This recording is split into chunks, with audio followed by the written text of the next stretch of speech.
evening. I'd like to welcome you all to a food agenda for the next administration. This is the second in a speaker series that is being put on that is looking at the world food crisis and potential solutions.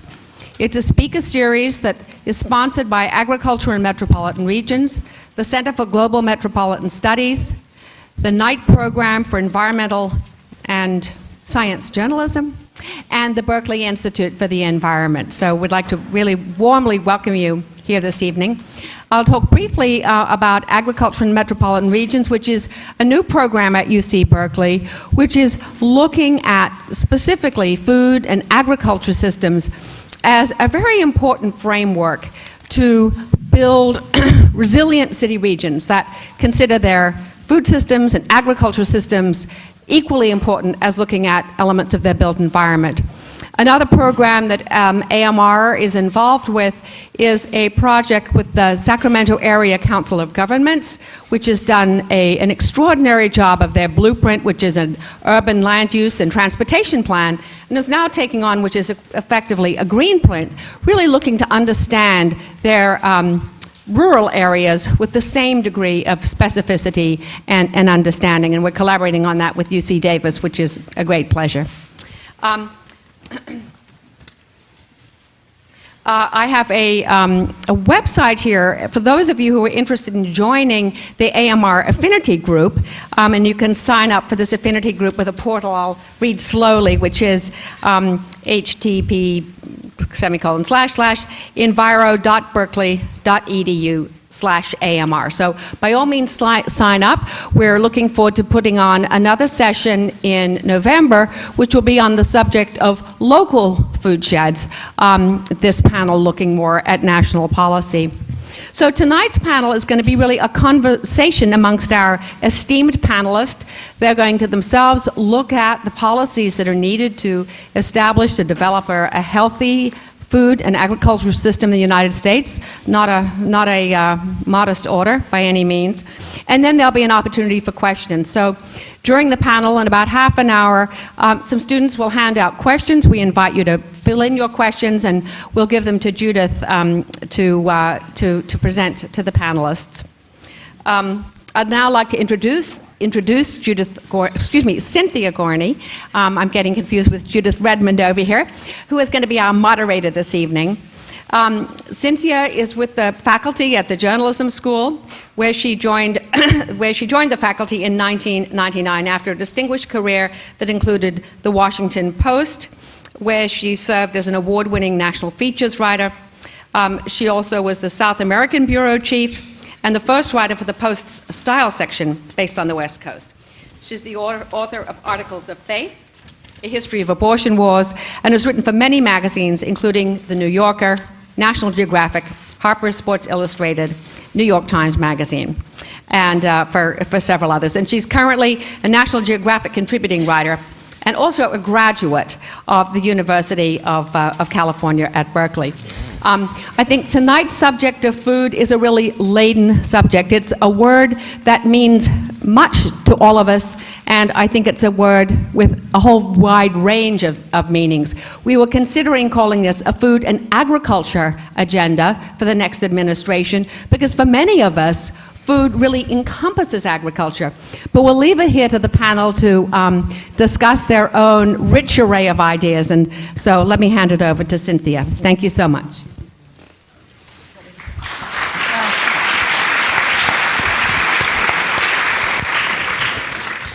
I'd like to introduce our guest tonight. Thanks to everybody for coming out.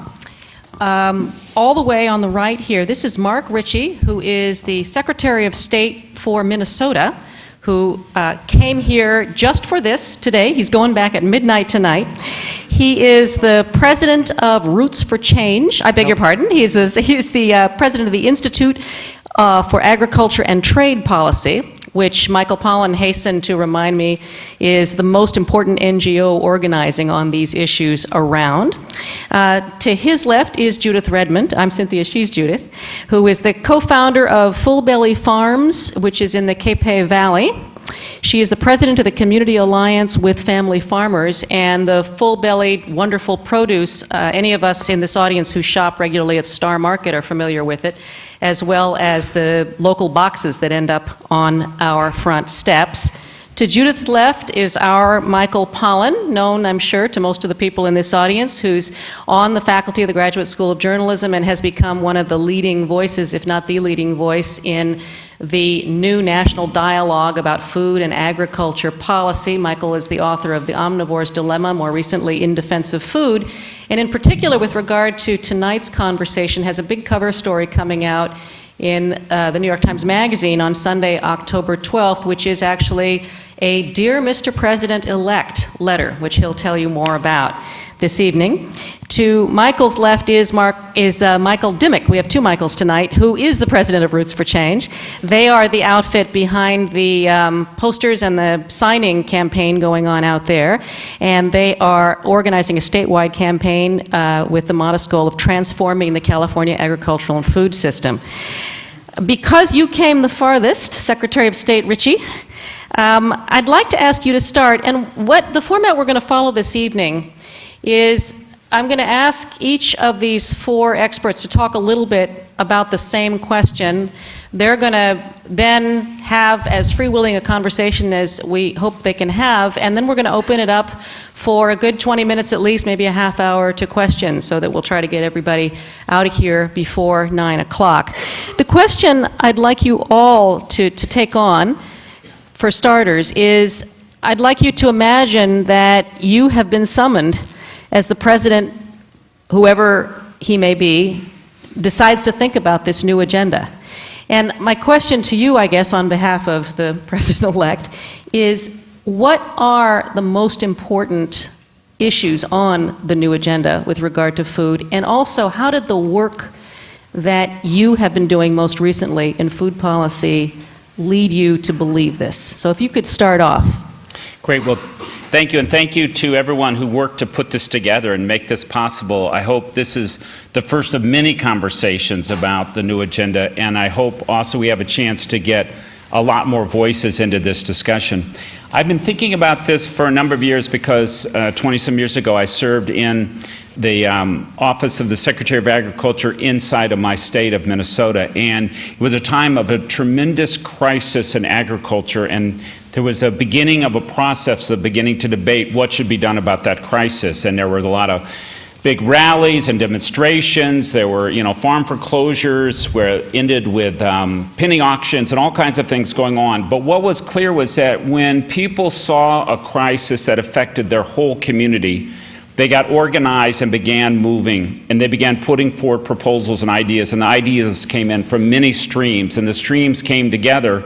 And actually, I think at that time, tackled that direct crisis, that farm credit crisis of that time in the 1980s, with really the right approach. And I would recommend those folks who are trying to figure out what to do with Wall Street to take a look at what happened at that time around the credit crisis there. But as I fast forward and think into the future, I'm aware of some of the changes and some of the specific things that I would need to be talking about if I was sitting down with whomever is the new president. And I'd want to be talking with them in a kind of realistic way, that you have to talk to people who suddenly find themselves in positions of political power, which is that they have to think about the immediate, the midterm, and maybe, if you can really, really get them in the right moment, the long term. That's how I've experienced now that I'm part of the electoral politics, at least in my state and region. And I'd be pushing that new president on the things that they can do right away without any action from Congress. The President, the Secretary of Agriculture, the Secretary of Treasury, the U.S. Trade Representative, the head of the Environmental Protection Agency, and many, many more people, including whoever's the Secretary of Defense, have enormous discretion within their current authority to do all kinds of things, adjusting procurement, changing the way that money from the government flows in terms of carrots and in terms of sticks that might come about in terms of regulation. I would be talking about things that can be done immediately, and we have some problems that demand an immediate solution. What we're now understanding has come about because of the contamination of food in China and its global impact just reinforces that food safety is now a constant issue, and it's one that actually we get quite a bit of leverage in terms of pushing on changes because we have these repetitive food safety crises. Of course, we have the issue of rising cost of many basic needs, and so that our citizens who are on fixed incomes, our citizens who found themselves out of work or who've been chronically in poverty, facing additional challenges, and there is now momentum to talk about the government intervening, at least in terms of the crisis on Wall Street, that does open up the conversation ideologically to discuss intervening on the crisis that's facing people in their direct lives. And so we have a lot of flexibility in the system now that a president, a secretary of agriculture, and others in those senior cabinet positions can make. They can make their own actions now, and that would be the first part of the conversation. But we'd also have to start talking very quickly about a legislative agenda, because there is only a certain amount of time in the life of a presidency where there's momentum. There's a kind of honeymoon in the beginning, and there's an opportunity for some legislative initiatives. Some of them come at you, like the next farm bill or the reauthorization of Clean Water Act, or all kinds of things come at you. You have to be prepared. But also you have the possibility of some initiatives of making some things happen.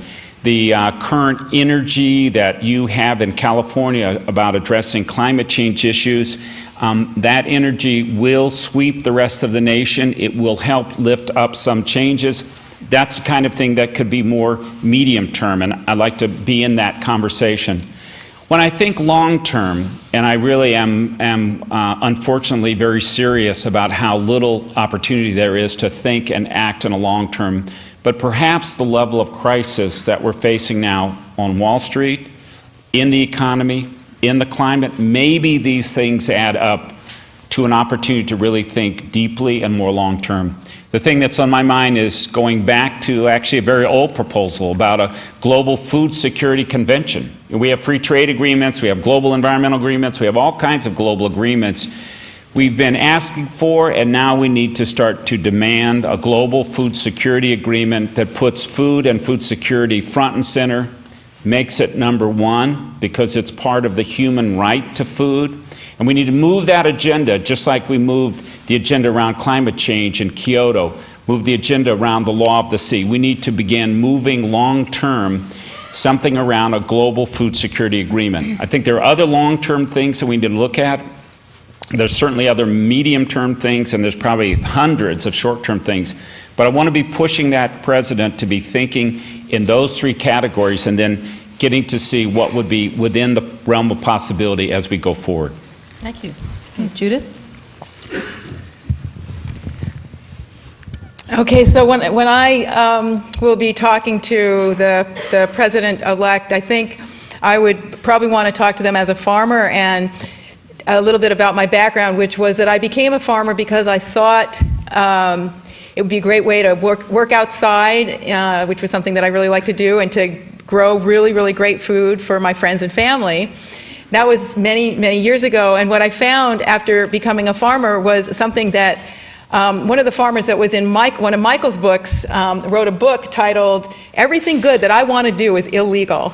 And I found out that pretty much a lot of the really good things that I want to do on my farm are illegal. I grow habitat for beneficial insects, for example, elderberry bushes, and the agency people come along and say, oh, you better get rid of those because you'll get in trouble with the Endangered Species Act. Or I grow grassed waterways along the side of my farms, and I find out that maybe the water quality people do like those, but the food safety police really want me to get rid of them because they might harbor contaminants. So I would talk to the president-elect about the fact that if he wants to have an agenda to change food and farming, I think it'll be very important to reach out to what we think of as traditional and mainstream agriculture, especially in California. There's a lot of political muscle there. And farmers feel really hemmed in by incredibly contradictory regulations and rules that they can't possibly follow. And also very, in some ways, attacked by the very polarizing debate here in California between the environmental community and the agricultural community. And the way that we sometimes frame these conversations has actually pushed a lot of mainstream agriculture into the hands of the people who, like John McCain, say that what we need in the future is less regulation, fewer taxes, more property rights, and pretty much away from a lot of the things that we really care about. So one thing that I think we really need to figure out if we want to bring food and agriculture to the front and center of the national agenda, I really hope that we can figure out ways to engage the mainstream and traditional farmers, because I think they know a whole lot. 26 million acres in California are controlled by ranchers and farmers, and they know a lot about how to manage and steward the environment. They also know a lot about the logistics of the food system, from the farm all the way up the supply chain. I think farmers know a lot about those logistics that some of us who are activists in the food system are trying to kind of recreate. So, in California, it really carries a lot of political muscle. Our agricultural community in California, we're the #1 agricultural state. In terms of gross receipts, we're way ahead of #2 and #3. We're a very important agricultural state, and so we wield a lot of political power. And so how are we going to do a better job of engaging those farmers? And I think Barack Obama's political agricultural platform has a beginning. He talks about assistance to new farmers, assistance to organic farmers. He talks about putting a cap on subsidy payments to any individual farm, a cap of $250,000. So I think those are really important things, because the fastest growing kind of farmer across America is the young person, the woman, and the immigrant. Those are the three fastest growing kinds of farmers that we're getting more and more small-scale immigrant and women and young farmers in the United States. So I think there's a lot of reasons that farmers are pushed away from our agenda. One of them is what I described about contradictory regulations. Another is that the public investment in research and education and cooperative extension in agriculture has declined precipitously since the 1990s. And that's really not only changed what goes on here at the university, it's also changed the entire civic conversation about agriculture, because that conversation has been taken over by the agenda of corporations. They're the people that are investing in the research and education here at the university, and they've also captured the loyalties, I think, of the farm community. So we need to use political and community organizing to argue that a healthy food and agricultural sector is the foundation of a healthy society. I really believe that, because all of these issues about food and farming, they're environmental issues, they're health, food and health issues, and they even become cultural and spiritual issues when you see people come out to a farm and be transformed by that experience. So I think family farmers are really uniquely qualified to help us strike a positive chord on a lot of the issues and values that we really care deeply about. So that's the first point that I'd make, but I do have a second point, and that second point might be more for our community of activists, the people that have been working on these issues a great deal. It's a little bit about, again, the strategy. How are we going to get this big agenda that I think Michael Dimock's going to talk a little bit about? How are we going to achieve it? What kinds of strategies can we use to achieve this really, really big job?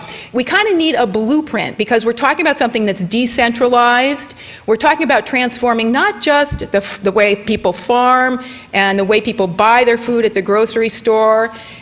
Also, we're trying to transform all the way up the supply chain, the wholesale distributors, even the brokers, even the exporters. Every step that you take up that chain, you're really challenging the power, larger and larger powers. And so I think we need some kind of a blueprint that looks at every step along the way. And in this regard, I think that our metric of local, which is something that we're talking a lot about, and I'm sure we'll talk about tonight, I think that's a very good base to begin with, but we shouldn't stop there. We need to build our movement around a whole bunch of other values as well. Diversity, for example. Multifunctionality, in other words, does that model work for the environment, the economy, economy and the community? Is it multifunctional? Is it responsive to the community? Those kinds of things have to be brought into all of our models. And there's, if many of you may already be aware, there's a multitude, dozens and dozens of nonprofit organizations working on these issues. The folks that are doing farm to school, farm to institution, groups that are bringing local family farm food to schools, universities, and hospitals. They're sort of rethinking how does a broker work. And they're trying to base their models on environmental and community values. There's also a multitude of businesses doing the same thing in the same way, community-supported agriculture. There's people doing the fair trade stuff, trying to support export models that are better for the environment. But it's a little bit ad hoc. We have to network it together.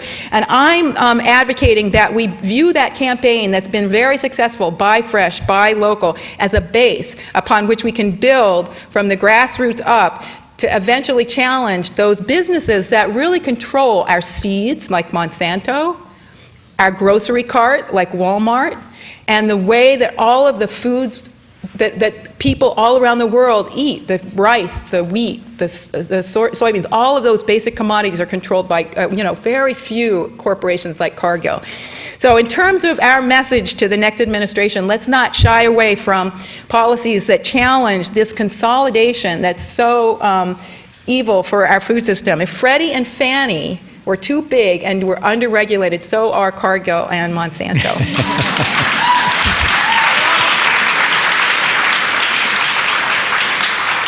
Yes. Good evening.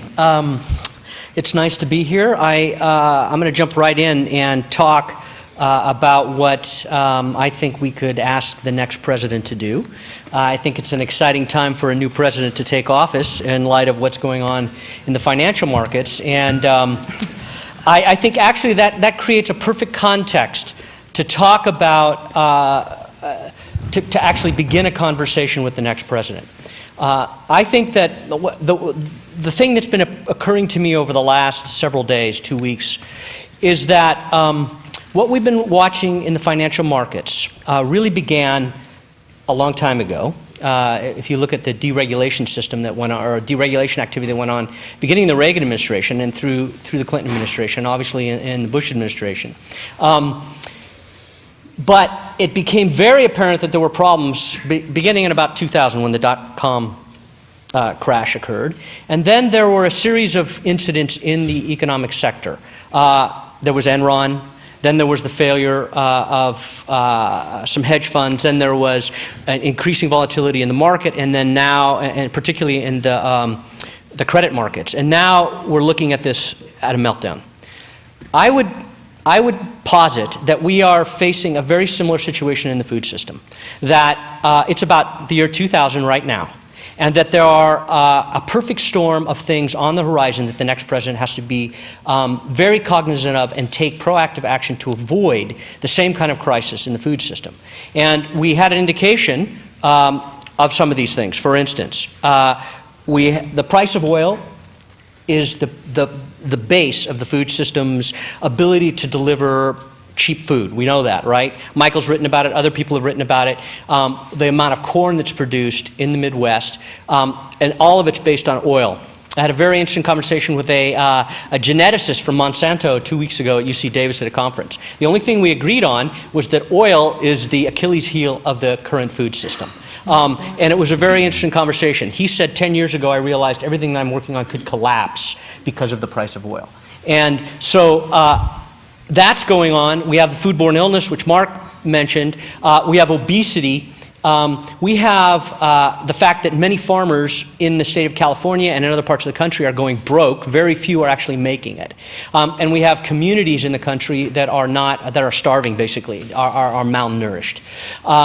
All of these things, if you look at history, and I studied history, that was kind of my passion in college and graduate school, and still continue to read. If you study history, one of the great triggers of social unrest is the food system of a culture. And what we just saw when the price of oil rose, we saw dictatorships collapsing. And so those issues are on the horizon. So I would say that this president has to avoid those problems, and I would suggest there are 4 things that have to happen. The first is that we have to change the current goals which frame the system. We created a system that actually has worked very well. We wanted cheap calories. We got them. We have cheap calories that are making us ill, that are destroying the land and the farming systems that we have. So we need to change the goal, and that's really what this declaration that you see outside, and I encourage everyone to endorse or comment on that declaration, because it creates a set of principles based on a set of values for reframing policies and programs going forward, to broaden the base of values, as was said by Judith, and actually to make health the primary goal of the food system. So food and agriculture would be actually framed, or the framework for food and agriculture, all activities, decision making, and this is probably a long-term goal, but we could initiate some things to start that, to reframe agriculture. And health has to be thought of as human health, community health, and the planet. That is, the animals, the natural systems within it. And then from that, you have to create a series of programs that create the right incentives. Right now, we have incentives to create cheap corn. What we need are a set of incentives to reintegrate human beings with the natural world, because we have separated ourselves from the biological world. I was talking with a group of fellows from a program this morning, and we talked about the fact that in the Bible it says that we left the garden. And the idea of that as a metaphor, that we actually have to go back to the garden. We have to actually reintegrate human beings with the natural world. And so we need incentives to do that. In California, I can talk perhaps later, mention, California is taking the lead. There are many great farmers in the state that are doing that. The next thing is, after we have a set of incentives, well, actually, beyond biological farming, we need incentives for feeding people more properly, that are connected to the healthcare system. Then, moving to the development of regional and local food systems. I think that there has been, in my view, a loss of democracy in some sense in this country for the last couple of decades, perhaps, and I think that the food system becomes a fractal for creating more democracy, more local control, more food sovereignty in the system. I think there's some important possibilities, and we need a national policy that supports the regionalization of food production in the country. And there are actually some good examples of things that could come out of that. And then finally, the fourth thing I would say is that this is a long-term process. It's going to take a generation to change the food system. We at Roots of Change believe it's going to. We're aiming for 2030, right? In the year 2030, we'd like to see a sustainable food system in the state of California, and so it's going to take a long time, and therefore we have time to do the following. That is, the president should actually, through the Department of Education, provide a program along the lines of what Alice Waters talks about. We need to teach children how to garden, how to prepare food, and the basics of nutrition. Because those 3 areas, understanding those 3 areas, become, again, a paradigm-shaping activity that will affect the next generation going into the long term. People will understand what it means to be integrated with nature through their gardening. They'll understand what it means to create community and share through the meal, the preparation of meals, and the nurturing of each other through meals. And finally, through the study of nutrition, they'll understand the basis of health. So, and I don't mean nutritionism, as you talk about in Defense of Food. I'm talking about some basic nutrition. So those are the things that I would share with the next president. Okay. And Michael. Yeah, well,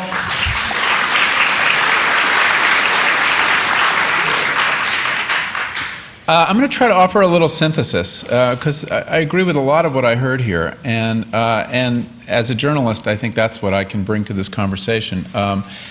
All the people on this panel actually are my teachers, and they're all sources, they're all people I call to interview when I'm doing a piece like the one I'm working on, a new agenda for the next administration. So I'm going to reflect back at them some of the things they said, but try to put it in a different context that might be helpful in selling these ideas to the larger society. Because we know that the marketing of political ideas is often as important as the ideas themselves. I think the challenge would be, if I got called in by the next president, would be getting his attention to these issues. He's going to have a lot of other things that will certainly feel more pressing than the food issue. And the ventures, we haven't seen a whole lot of talk from either candidate. One of the problems is that to get elected president in this country, you have to pass through the gates of Iowa, where you're forced to bow down before crop subsidies and ethanol. And everybody did that. So the conversation about agriculture gets a little bit distorted right off the bat in a presidential election. But if I got called into the Oval Office to have this conversation, I think the point I would make is that even though you didn't talk too much about food on the campaign trail, you did talk about some other things, including energy independence, climate change, and the healthcare crisis. And my point to you is that as you try to tackle those three issues, you will find you cannot make progress on any of them without looking at food. And here's why. Food is the shadow issue behind all three of those issues. Food, as Michael suggested, consumes a huge amount of fossil fuel, 19% approximately of our fossil fuel. We are not going to become energy independent unless we can squeeze a lot of fossil fuel out of this food system. For that reason and others, the food system contributes mightily to climate change. It is perhaps the largest industry, first or second, in terms of the amount of greenhouse gases, not just carbon dioxide from burning fossil fuel, but nitrous oxide from synthetic fertilizers, methane from livestock, the mere tilling of the soil, the way we do it, the clearing of land. It is somewhere between 20 and 35% of greenhouse gases can be traced to the way we're feeding ourselves today. So you are not going to make significant progress on that issue unless you confront agriculture. The healthcare crisis. The candidates both agree that you need to get the costs of healthcare under control. In my lifetime, since I was a boy, the percentage of national income spent on healthcare has gone from 5% in 1960 to 17% today. There are many reasons for that increase in cost, but you cannot escape the fact that we're spending a tremendous amount of money, in upwards of $250 billion a year, on diet-related chronic diseases.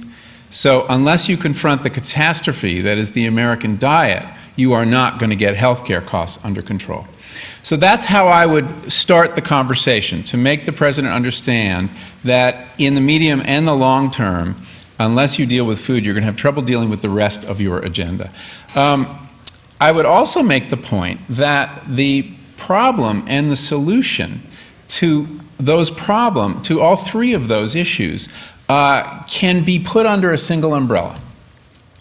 Not all of them, but most of them.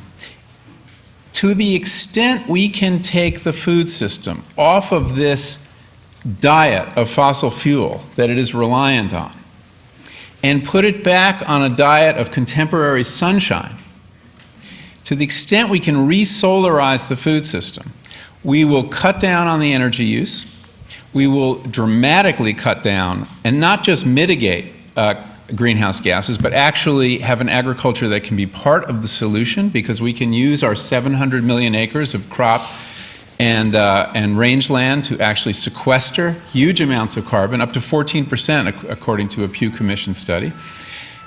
And we can attack the problem of the diet. The same things you need to do to squeeze fossil fuel out of the food system will produce, and we can talk about the exact mechanisms through which you do this, will produce not only a more ecologically sustainable food system, less fossil fuel reliant, but it will produce healthier food. You can have your cake and eat it too. And that to the extent that diversification is the key to getting agriculture off of fossil fuel, diversification at every level, and you really have to attack this at all three levels, the farm economy or the marketplace, and the food culture. You can solve all these three problems at once. There is a very positive agenda that you can design around this idea of resolarizing agriculture. And guess what? You start with this incredibly hopeful fact that food production is the original solar technology. Every calorie you've ever eaten is the product of photosynthesis. So resolarizing our eating is going to be, can be, a lot easier than resolarizing a lot of other things about contemporary life.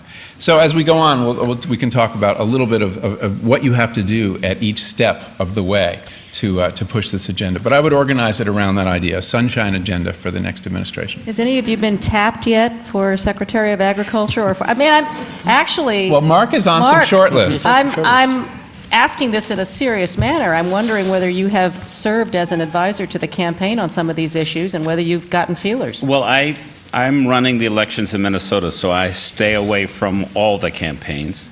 But I know that the attention in the political world and the political community really, by necessity, stays on the campaign itself and Right. on winning. Okay. Well, The dilemma of needing to govern then is a completely other world. And I think the genius of putting this together tonight and other conversations is that we have to develop the political world at both levels. We have a democracy, we have elections that chooses the people who get to make these decisions, but where are the ideas? Where do they come from? And then how can they be sold? Has to come from a much broader community, which is, what's great about this panel tonight and this whole process. you've all been tossing around some extremely provocative, highfalutin ideas. I'd like to bring this kind of literally down to the ground, Michael Pollan, by asking you to explain what you're proposing about the White House lawn and what it means in your piece. Well, to leap ahead from the hard, the hard nuts and bolts of dismantling monoculture, which is really the key, I think, to resolarizing agriculture. The reason that agriculture requires so much fossil fuel is because that's what you need to sustain a giant monoculture of corn or soy or anything else. You need the fossil fuel for the pesticides. That's what they're made from, is petroleum, and you need the fossil fuel fertilizer. There's no way you can sustain a monoculture without fossil fuel. So there's the nuts and bolts. But I also think that one of the most important things a president can do is by the power of his or her own example. And what happens in the White House, I think, around food issues is going to have a tremendous influence. So one of my proposals to change the culture of food, and Michael was absolutely right that we need to start with the generation just now starting school, would be to rip out at least 5 acres of the White House lawn. It's a beautiful site for a garden. And put there 5 acres of vegetables. Maybe some animals, I'm not sure. But Gotta have animals. you got to have animals to have a sustainable agriculture. But what I would say is, so how the president always, or the first lady will select a White House chef? Well, we need a White House farmer. And we need... There she is. I have someone to nominate, actually. Yeah. It would be very hard to get her to move to I was going to say, I Washington. don't see her having a jolly time in the Washington, fungal D.C. The fungal diseases you have to deal with in Washington, you don't want. I don't wish on anyone. But I think we need a White House farmer for several reasons. One is to design this garden because it will be a showplace for, and by the way, there has been a victory garden in the White House. Eleanor Roosevelt put one in 1943 over the objections of her USDA, which told her, you're really going to chill the industrialization of agriculture if you do this. The food industry is going to hate it. And she went ahead and did it anyway and started this huge victory garden movement. So it has been there, and there are probably records that show where it was and what they grew. But by having a White House farmer, you will shine a certain light on farming. And it's a very good way to hold up someone and say, look, we need more of these people. We need to increase the prestige of farming in our culture, which we have denigrated for 100 years now. And in the same way that a White House chef could shine a light on a certain way of eating, and I think that's an important decision too. And I think that we should, all write a petition and nominate Alice Waters to do that. Another unlikely transfer possibility. Actually, I think she would do it in a heartbeat. But I think a White House... I think it's elected. Yeah. Well, that's true. I think that a White House farmer and a White House farm would be a very good way to set the tone. Well, we did it outside the Civic Center. Well, I was going to ask, tell us about, were you involved in the farm that was outside the Civic Center? And it's still there, right? It was a farm that was built by a nonprofit organization that does that all over urban Bay Area. Okay, talk a little bit about the creation of that thing. I don't know how many of you have seen it, but it's pretty astonishing. Its walls are bales, and there's crops growing in the great park in front of the Golden Dome of the San Francisco Civic Center. It is wild. Yeah, Tell us about it, Judith. Well, I only know, I wasn't all that involved in building that garden. I know that it is still there. It was put there for the Slow Food And it was put there for the Conference, Slow Food Nation. And I agree with Michael that we all need not only a family doctor, but also a family farmer for our own families. So I think that was a great idea. And I think, just to go back, I mean, I think that the symbology of putting a garden in the center of a city is really important. It goes back to this idea of regional food systems. We all know what a watershed is, and we all know the importance of watersheds in terms of understanding how to manage or how to integrate human beings in with the natural cycle of water. I think the idea of food sheds is very important. And again, going back to the idea of setting patterns or solving for pattern, if you put a garden in the middle of a city, that affects the way people think about their city and about food, and that becomes a bridge for people to think about the food shed around them. And it becomes, I think, really important, and San Francisco has taken the lead on this by planting the first garden. Roots of Change is promoting, and if you're picking up some of the propaganda outside, we're asking you to write the governor. We think there should be, in Sacramento, California, biggest ag state in the union, we should have a garden there. Wherever you live, I mean, Berkeley should have a garden. Berkeley has... Across from the City Hall? No, it's true. I think it'd be very important for us to do that. And it may seem in some ways soft or kind of a soft approach, but I think actually it affects people's thinking. Let me ask you to elaborate on that a little bit. Judith, when you were talking about the things that you would propose to the new president, you spoke of the distribution along the supply chain and of, as a farmer, the places where you saw that needing attention. Can you help us understand this in a specific way by taking one point of distribution, explaining why it's problematic in its larger scale for the family farmer, and what you see as a way to fix it? Well, we're talking about a multi-scale chain, obviously, so just help us, for those of us who don't understand the farmer economy, just look at one link in that chain. I think Mark would be really great at talking about that in terms of the global situation and how, in fact, a lot of the policies of American agriculture have really harmed farmers all over the world. So let's start at your end, and then we can go to his end. Yeah, Right. I think that more in terms of, let's say, the wholesale market, where it's a very, very competitive market. It's very difficult for new farmers or small-scale farmers or family farmers to get in. There's all these new regulations about food safety that say that if you want to sell to large chains, you're not, you have to pass food safety audits that are pretty much extremely expensive and very biased against a diverse farm that grows many different crops. So there's all these. The marketplace is not level, it turns out, in terms of farms that are really large, industrial scale, just growing one or two crops. They have a very different set of challenges to face that are very much guided by policies that are written in order to make it easy for them to jump through those hoops, but they're very, very difficult for a diverse or small-scale farm that perhaps English isn't their first language, all of those kinds of things. So the models that solve some of those problems that exist for a farmer trying to sell to a large buyer like Walmart or a large wholesale distributor, there's models that exist that say, okay, well, what about you start as a young farmer by selling to farmers markets, or you start by selling to, creating a community-supported agriculture system, something that allows you to make direct relationships with the public.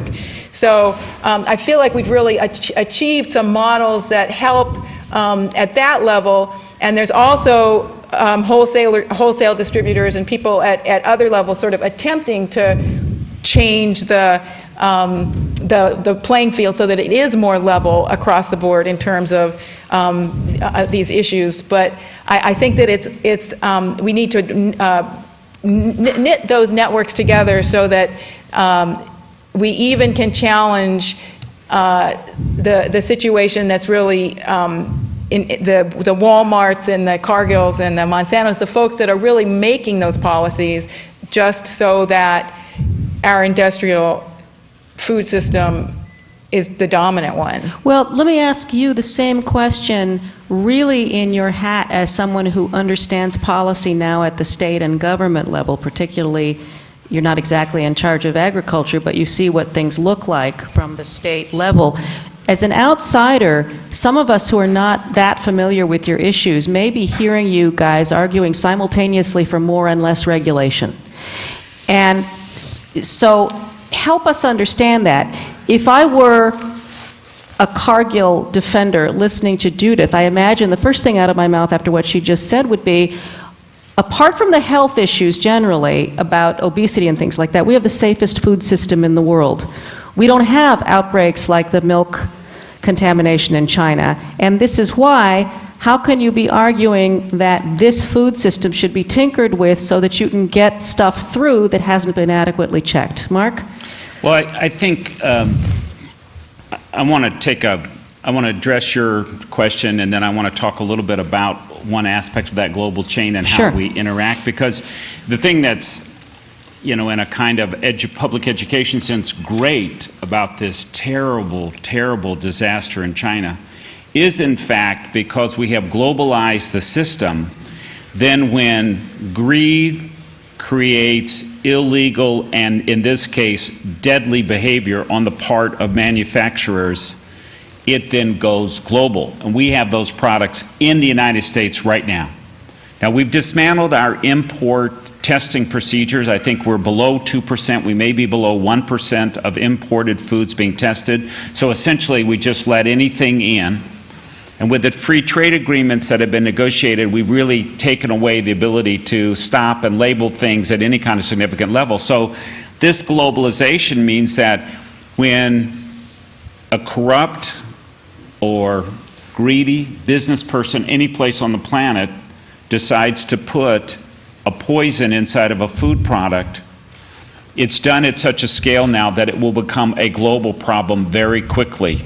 And if it's ignored at the local level because of a bribe, it's ignored at a national level because of an attempt to have a certain impression during the Olympics, it's ignored at the border in San Francisco and Los Angeles because we've dismantled and deregulated import controls, and then it's at an emergency room with a dying baby in St. Louis.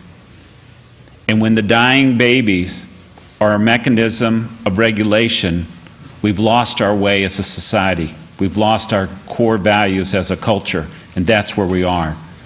Now, this is the tail end of a long process, and we could go on and on about it. But we find many, many examples of how sort of inadvertently we create a situation, we try to respond to it, and we go round and round and we create other problems.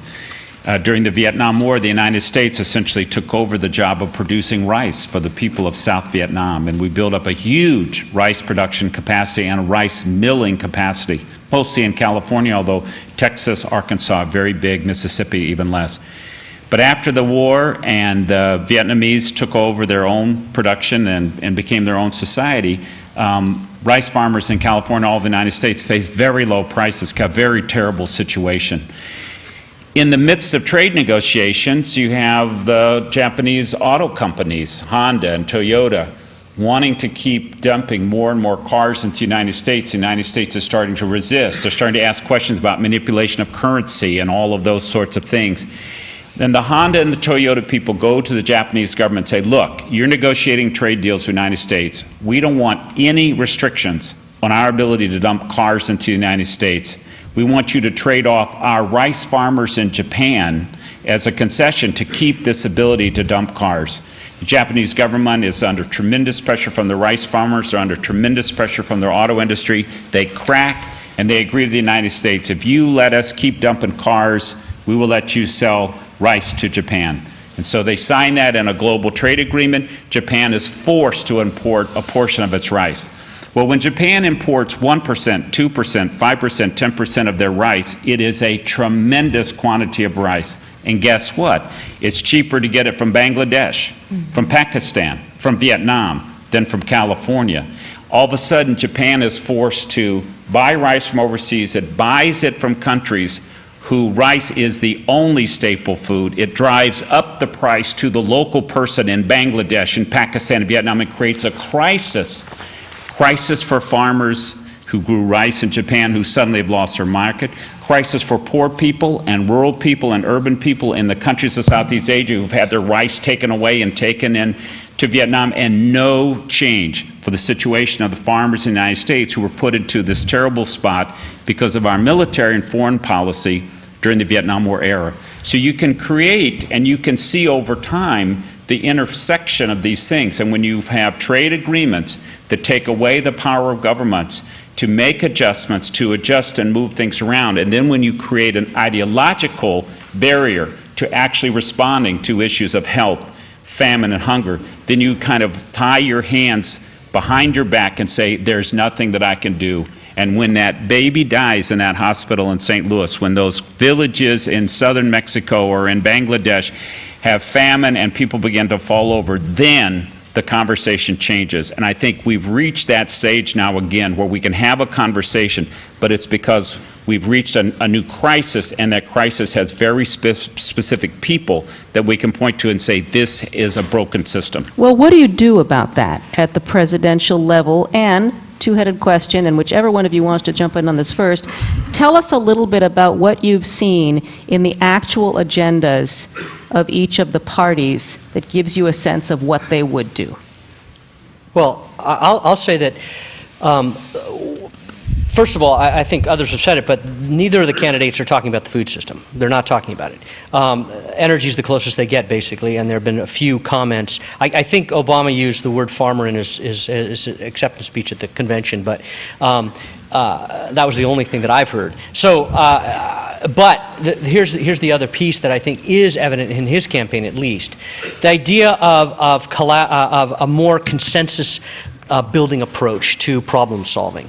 I think one of the best things that's been happening in California is that farmers, environmentalists, and people who are working in the labor unions are actually talking now, and they've been doing it for almost 4 years in Sacramento every 6 weeks. And there is headway is being made, and that is essential because going back to the broken system, one of the reasons the system is broken is because relationships, kind of traditional relationships in a food system, have been broken. That is the competition in the value chain or the supply chain, where the bottom of the system is competing with the top of the system, and basically the top of the system, that is the retailers and the processors, are making all the money.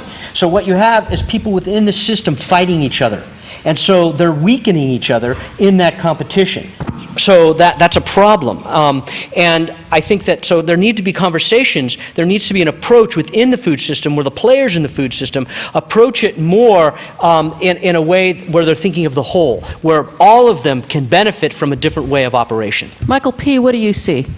Well, in terms of this trade issue? Well, 'Cause I'd like to in get back terms to of this food anything safety issue. specific that you've seen in either campaign that Right. gives you a sense of what they might do as president. Well, poor Barack Obama uttered the word arugula back in Iowa and has been paying for it ever since. Was it you who suggested that he just go back to rocket lettuce, which is what it was originally We called? all need Yeah. to go back and call it rocket. It's a venerable old American green, but it's got this elitist Italian sheen on it, which is hurting the plant and the candidate.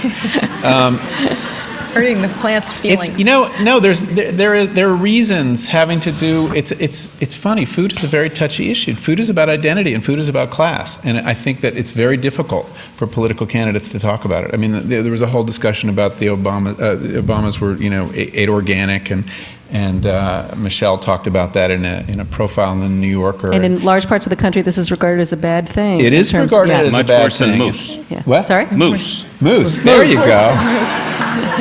Moose is okay. Arugula is bad. And I think you have to be sensitive to those issues and find a way to talk about food that is not subject to being painted as elitist. and talk more about where you're spending your money. Are you supporting, companies like Burger King, or are you supporting farmers? I mean, so to get back to their particular campaigns. So what I found encouraging, I don't think either have said very much of significance. I think it's been disappointing in a lot of ways. I think that Obama, if you read through his website in detail on healthcare, you see more attention to the issue of diet and nutrition. And I think that that's a very encouraging thing. And I think that there is some support for creating a new generation of farmers. And that too is very important, because we are not going to fix this problem without several million more farmers in this country. One of what fossil fuels allowed us to do is replace farmers with chemicals and machinery. And so to the extent we take the fossil fuel out of the system, we're going to need a lot more people in it. And we're going to need to reconceptualize the farmer as, one of the new green jobs that everybody's talking about, because it is that. We're talking about very sophisticated polyculture farming that takes great amount of intelligence, a real systems approach, and we're going to have to teach people how to do this. So we need to rebuild that capability. In terms of the trade issue, though, I think it's really important, and I've learned a lot from Mark about this, that we need to respect the concept of food sovereignty, that countries should have some power over their food system. And we have, make no mistake, systematically been destroying it all around the world. I mean, a lot of this food crisis we see today is the direct result of structural adjustment policies pushed by our government, the IMF, the World Bank, to take things like grain reserves, to take things like subsidies for fertilizer in countries in Africa, and say that you're distorting the market with all that. You must open your market as part of the condition for being, released from various loan obligations, and therefore we can flood your market, even though we subsidize our farmers. And that this has had a really disastrous effect. And I think it's understood. I think the pendulum is switching. I mean, it is moving back. I think, the whole cause of agricultural free trade is probably dead for a generation. Does this concept of food sovereignty include the right, say, of Brazil to announce that it's going to level its forests so that food can be planted there, or the right of another nation to choose to make ethanol out of its corn? I don't know on what basis you stop that. I think it's a very good question, except that the reason that Brazil is leveling its forests to do that is because there is this, market in soy that's being, the spikes in prices we're seeing today, these really outrageous prices for agricultural commodities, which in large part is a result of our commitment to ethanol. I mean, our commitment to ethanol is part of the reason that you see the rainforest being leveled to grow more soy for either biodiesel or for the Chinese market. But only a part. They're very keen on those products. If you look at Argentina, Argentina is an example of a country that had a large-scale, fairly sustainable polyculture, agriculture. They have this 8-year rotation in a lot of places, or did, where you do 5 years of grass, of pasture land, and you grow the world's best beef on it. And then after 5 years, you can do 3 years of grain without any fertilizer whatsoever, because you've built up the fertility of the soil. Plus, you don't need any herbicides, because the weeds of the pastures don't afflict cropland, and vice versa. And that this was a system that was working pretty well until we had this spike in soy prices, which is causing them to move toward an oil-based monoculture. So I think you can reduce the pressure on that sort of agriculture, that export-based, very destructive agriculture, by building up the concept of food sovereignty and letting countries have their own grain reserves if they want them, and their own programs to assist farmers. All right. Well, on that note, may the wind be at your back, as the Irish say. Thank you very much.